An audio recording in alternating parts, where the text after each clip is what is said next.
Hi everyone, we will be solving the Natas CTF today. The URL for the Natas levels is given over here and the password and username for Natas level 0 is given over here. So let's log in to the level 0. Now on entering the credentials for Natas 0, we come up with this web page. Now this website only has one line as shown and the website has no buttons and the flag is not visible.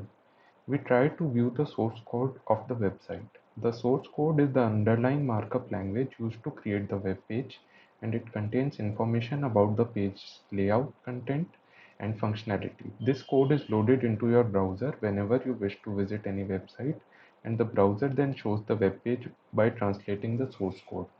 We can view the source code either by pressing Ctrl plus U or pressing the right key. In the source code, we can clearly see that the password for Natas1 is present over here.